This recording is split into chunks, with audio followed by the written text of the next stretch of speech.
지금 제가 오늘 제목을 국민들 모르는 사이 공산통일 앞에 놓인 대한민국이라는 주제를 좀 잡아봤습니다.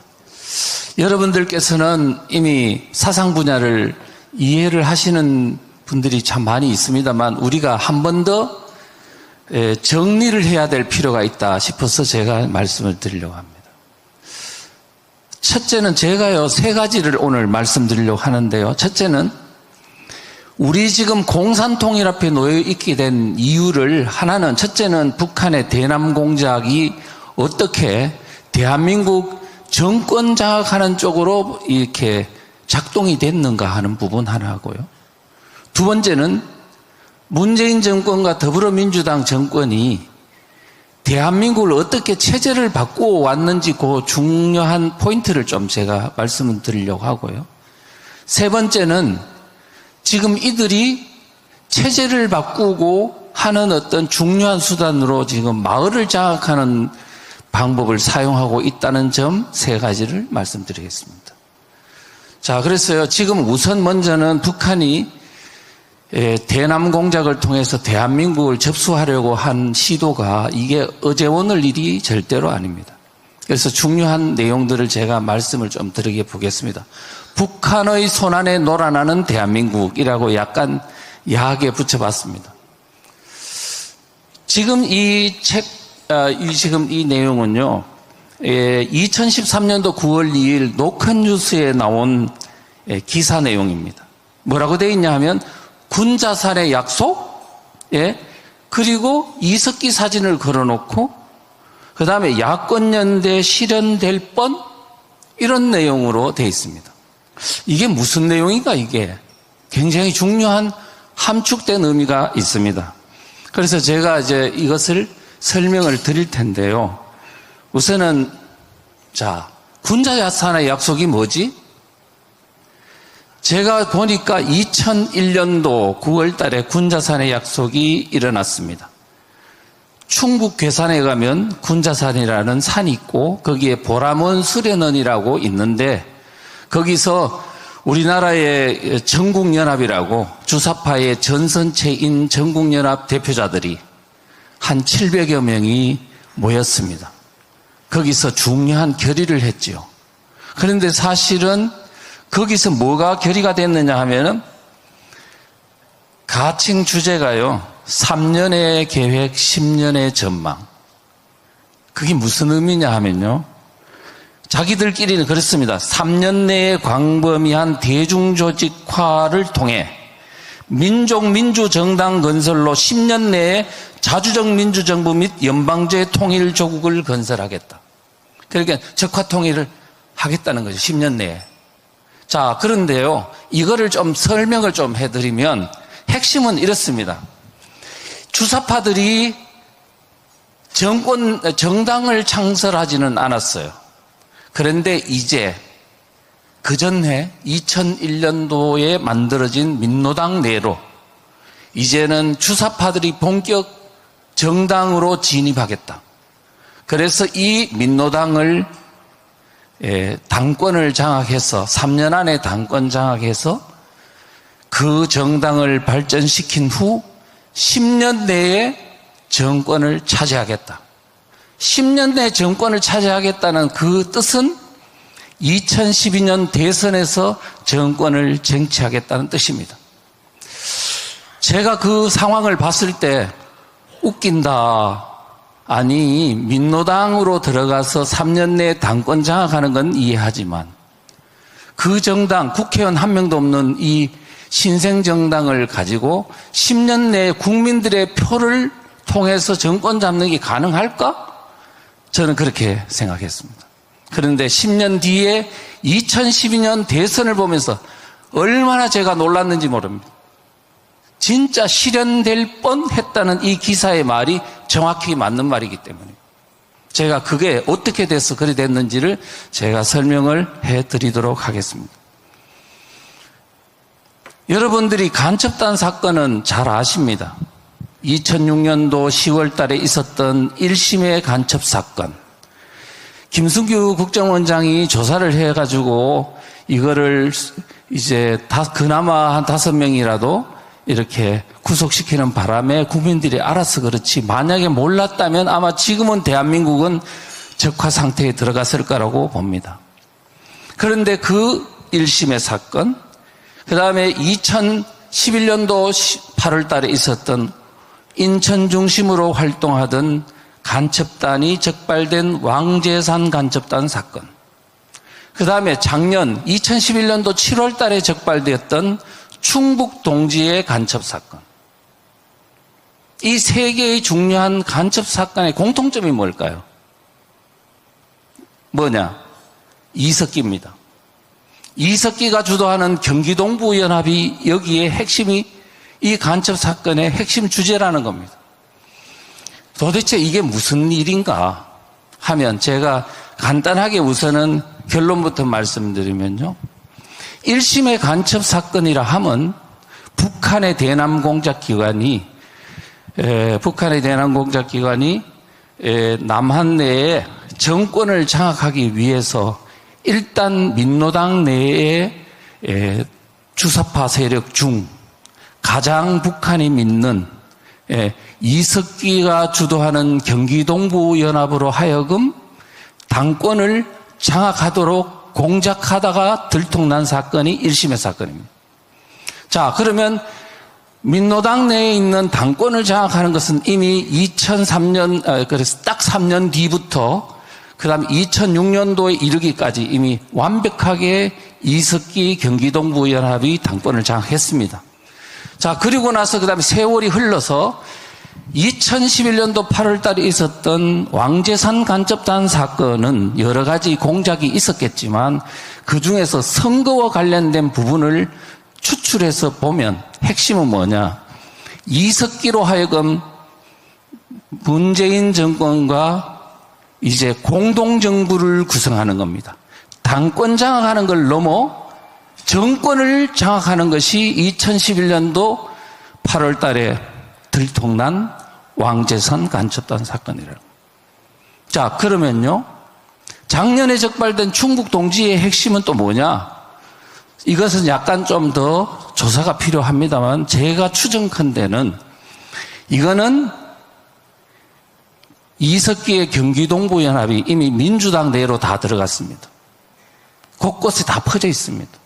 그래서 이재명을 이미 대통령 후보를 북한으로 하여금 선임되도록 지원하고 또 그것을 밀고 해서 이제는 공동정권이 아니고 단독 정권을 장악하는 것이 하다가 지금 들통난 사건이 충북 동지의 사건이 아닌가 이렇게 생각합니다. 그러니까 결론적으로 다시 종합해보면 북한의 정권을 장악하려고 하는 이 시도는 지금 이석기가 9년 동안 교도소에 있었기 때문에 그 사람은 잊혀진 인물이라고 잘못 착각하시면 안 된다. 지금은 이제 용인 성남 지역에서만 영향력을 행사하는 게 아니고 이제는 대한민국 전역을 장악하고 있다는 사실을 절대로 간과해서는 안 된다는 말씀을 드리겠습니다.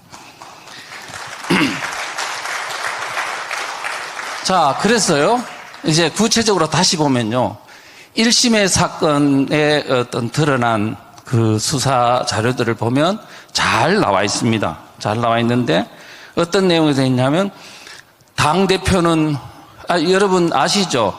300명의 어떤 민노당에 있는 명단을 북한에 보내고 100만 페이지나 되는 자료를 북한에 보내서 북한의 대남 공작 기관이 이제 그때부터는 민노당을 당직자를 선임하는 것부터 모든 것을 컨트롤하는, 리모트 컨트롤하는 그런 식으로 운영이 됐습니다. 당대표는 누구 시켜라, 사무총장은 누구 시켜라, 북한의 접촉 창구는 누구로 해라. 대부분 다 이석기가 주도하는 경기동부연합 구성원들로 하여금 당권을 장악하도록 다 했습니다. 그 다음에 서울시당에는 어떻게 장악해라, 이런 것도 다 지정을 내렸습니다. 그대로 실현이 됐습니다. 자, 그러다가 결국 이제 여러 가지 문제 때문에 이게 우여곡절이 있었습니다만, 자, 그 다음 왕재산 간접단 사건을 보십시오.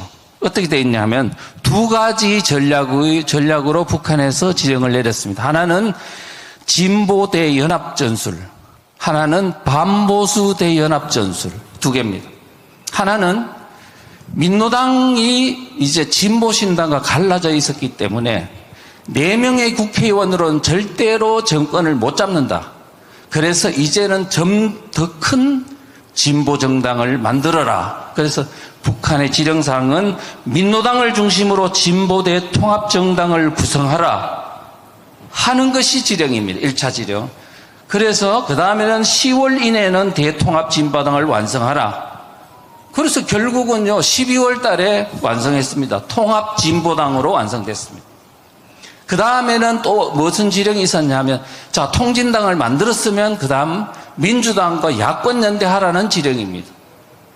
그렇게 해서 했는데 그 지령사항이 국정원의 수사국에 의해 가지고 이게 사전에 들통이 나버렸어요. 왕재산 사건 때문에. 그랬는데 국민들이 그 지령사항이 무슨 뜻인지도 모르고 까마득히 아무 일이 없는 양 대선은 진행됐어요. 그대로요. 어떻게 됐냐 한번 볼까요? 자, 총선 한 달 전에 2012년도 4월 달이 총선이었는데 3월 달에 국회 식당에서 통진당 이정희 대표와 민주당 한명숙 대표가 조용한 가운데 야권연대 결성식을 했습니다. 자, 그렇게 됐죠.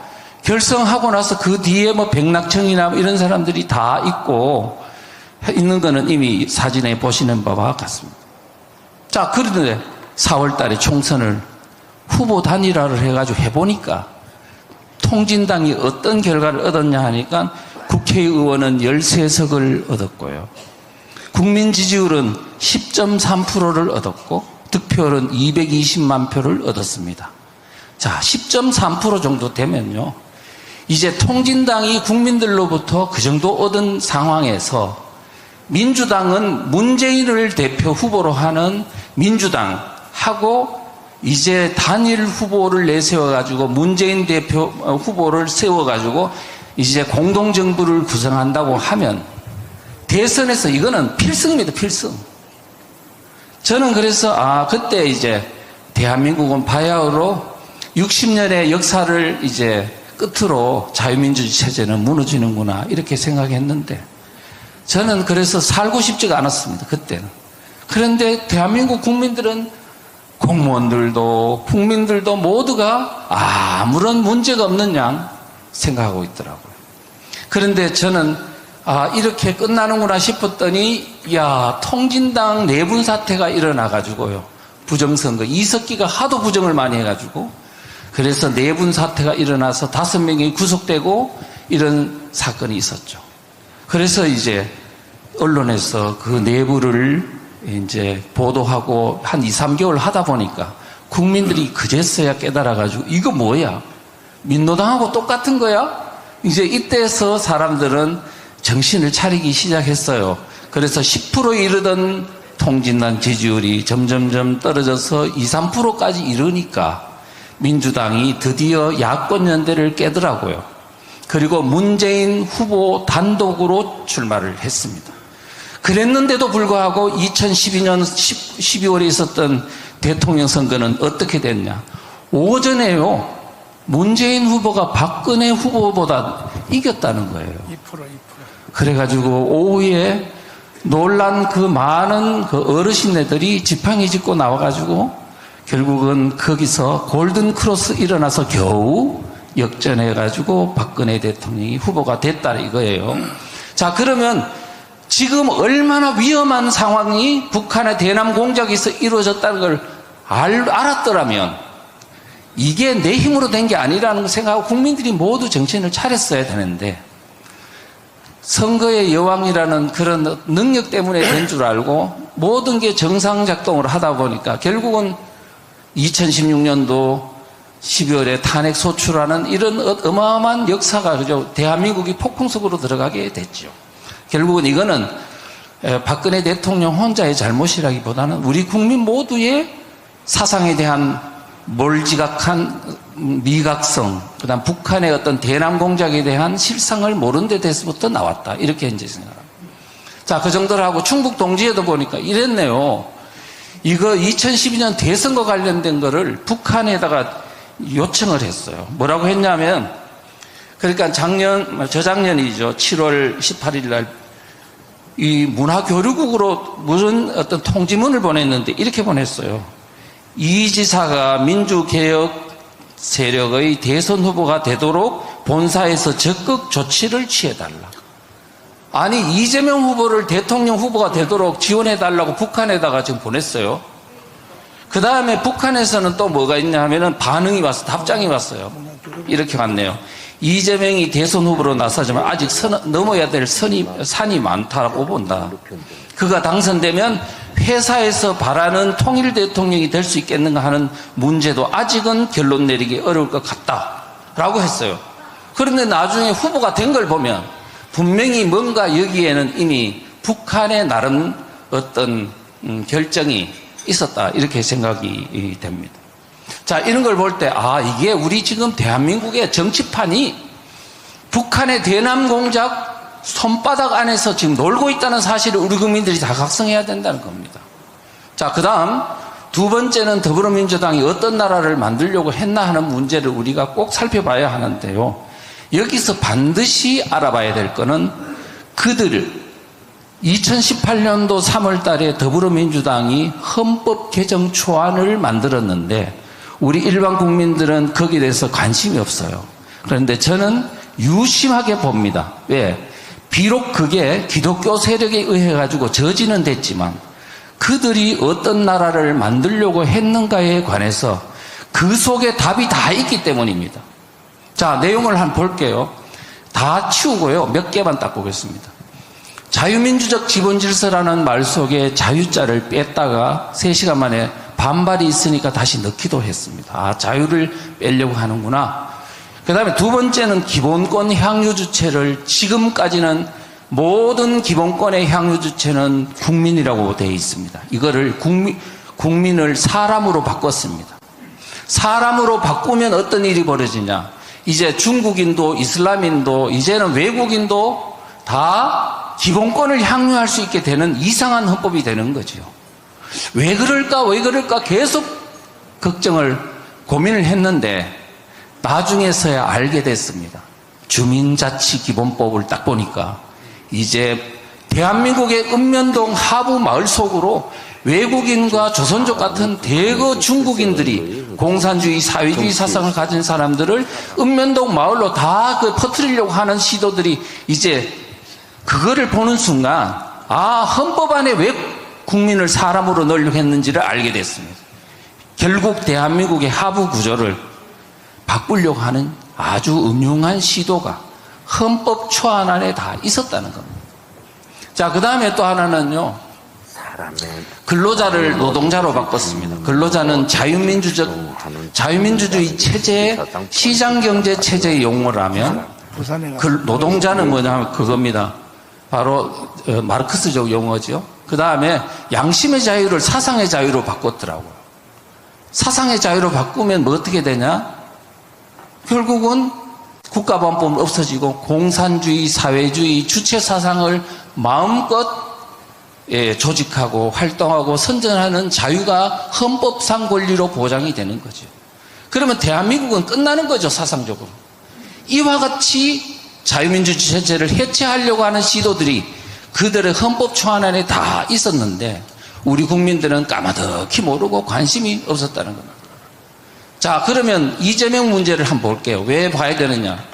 문재인 정권은 가고 이제 이재명 시대가 열리고 하기 때문에 이 사람에 대한 것도 봐야 한다. 만약 지난번엔 이재명 대통령이 당선되었으면 어떤 일이 벌어지냐? 저는 봤습니다. 자유민주주의 대한민국은 소멸의 길로 끝날 거라고 봤는데요. 사실은 왜 그러냐 하면 이유가 있습니다. 이미 민주당 내에 통진당 세력이 너무 많이 들어가 있다는 건 이미 언론상으로도 여러 가지 민주당 당 게시판에도 나와 있습니다. 어떻게 나와 있냐? 지금 내용을 보시면요. 이번 경선 결과에 따라 민주당을 지킬 수 있을지 아니면 저 미친 통진당 세력에게 통째로 빼앗길지 결정될 것으로 보이는 무렵 이미 당 내부 사람들은 알고 있다는 거예요. 그런데 지금 이제 통진당 세력과 이재명과의 관계 문제인데요. 이미 그 당원 게시판에 보니까 그 관계가 어제 오늘 일이 아니고 언제로부터 올라가느냐 하니까 90년도 초반에 한 총련 만들어질 때 용인 성남 지역의 용성 총련 때 이재명이가 그 용성 총련의 변호사를 했다는 거예요. 자, 그리고 2010년도 여러분 아시다시피 이미 민노당에 있는 김미희가 사퇴를 하고 이재명과 야권 연대를 했거든요. 그래서 이재명 시장이 출범할 때 인수위원장으로 가고 그 밑에 경기동부연합이 쫙 깔려가지고 이미 성남시장은 그들과 한 몸이 되었다는 평가들이 이미 곳곳에서 다 나오고 있는 상황 아닙니까? 자, 이런 것을 볼 때 이게 보통 심각한 문제가 아니다는 걸 알고 그 다음에 이재명이 꿈꾸는 나라는 어떠냐 그 본인의 사상관도 한번 볼 필요가 있다는 거예요. 제가 박근혜 탄핵 그 즈음에 2017년도 1월 20일 날 발간된 이재명의 저서 대한민국 혁명하라는 책을 제가 입수를 해서 분석을 해봤습니다. 한 대여섯 번은 본 것 같아요. 과연 그의 머릿속에는 어떤 나라를 만들려고 하는 건가 그랬더니 그 속에 다 돼 있는 게 이렇습니다. 결국은 너무 많이 나오는 공통어구는 70년의 적폐를 청산해야 한다. 그 다음에 70년간의 쌓인 적폐를 청산하고 새로운 70년을 준비할 때다. 또 70년 만에 대청산과 대전환을 완료하고 새로운 대한민국 진정한 민주공화국을 완성하자.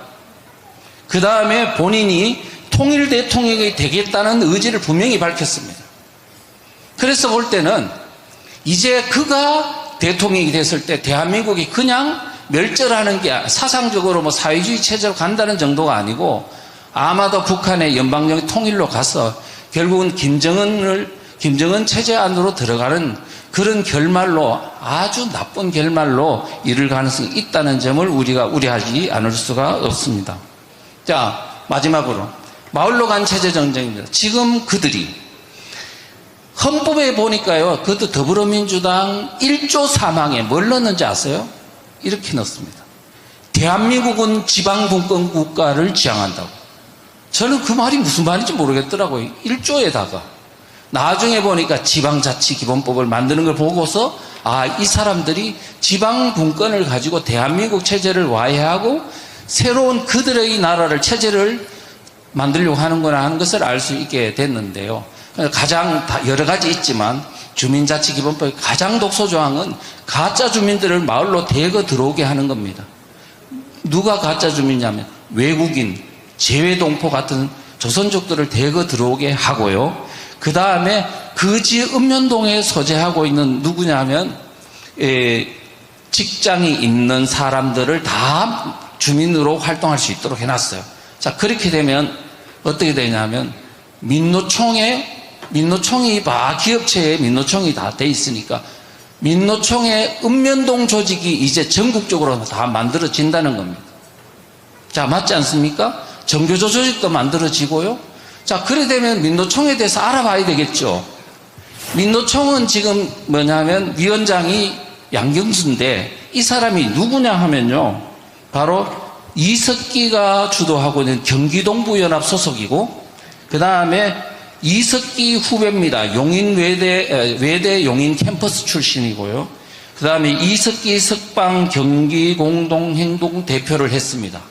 그래서 이 사람이 지금요, 민노총을 장악하고 있는데 120만 명의 강력한 민노총 조직을 컨트롤하고 있어서 이제 읍면동에 있는 모든 조직을 민노총이 장악한다는 뜻은 이석기가 대한민국의 하부 구조를 장악한다는 뜻이 될 수도 있습니다.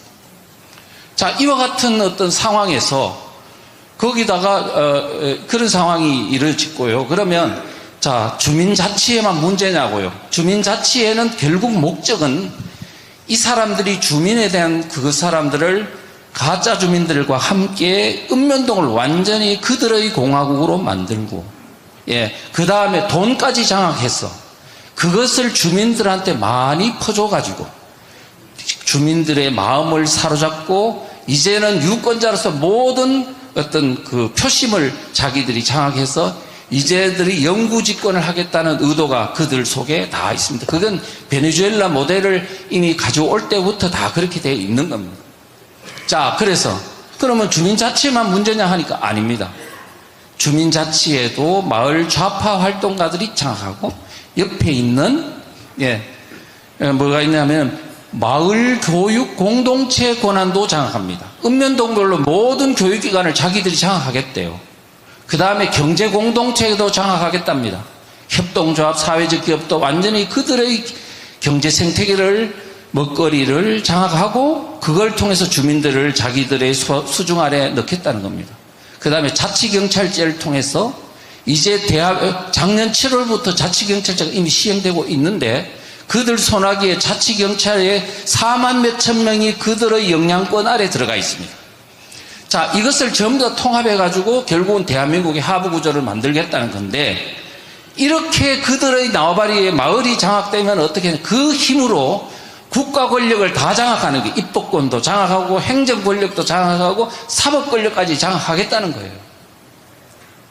이런 식으로 되기 때문에 우리가 지금 이와 같은 그들의 어떤 체제를 변혁하려는 시도를 우리가 명확하게 알아야 되고요.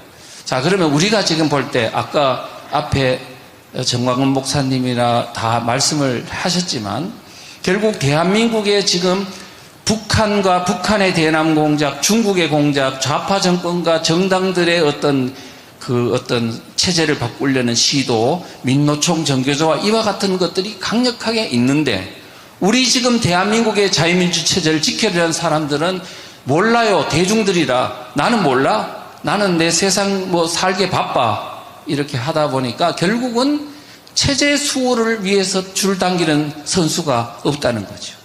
그래서 이와 같은 것들 때문에 우리가 지금 너무 모래알이고 오합지졸이죠. 그래서 지금 최대로 우리가 전투를 하려면 첫째는 뭐가 있어야 되냐면 조직이 있어야 됩니다. 질서정연한 조직이 있어야 하고, 두 번째는 뭐냐면 그 조직원들이 일사불란하게 행동을 통일하게 가능하려면 내비게이션이 동일해야 됩니다. 그러려면 뭐가 있어야 되냐. 동일한 교범이 있어야 하고, 그 다음에는 뭐냐면 그것을 교범을 자기화시키는, 구성원들에게 교육시키는 그런 어떤 교육훈련이 필수적으로 병행이 돼야 된다. 이런 말씀을 드립니다. 그래서 지금 특히 3,491개 읍면동에 좌파 조직이 점점 만들어지고 마을을 장악하려는 그러한 시도에 대응하기 위해서 정광훈 목사님이 지금 만드시는 1000만 조직이 결국은 장차는 이제 목사님께서 말씀하시기를 지금 읍면동 조직을 다 만들어가지고 그들과 대응 태세를 갖추고 정말 일사불란한 전투 태세를 갖추도록 하시겠다고 말씀하셨기 때문에 우리가 지금 이 운동이 단순한 서명으로 끝나는 게 아니고 대한민국을 체제를 수호하는 그런 동력으로 활용이 돼야 지금 이 어려운 대한민국을 살릴 수 있다, 이렇게 생각합니다. 감사합니다.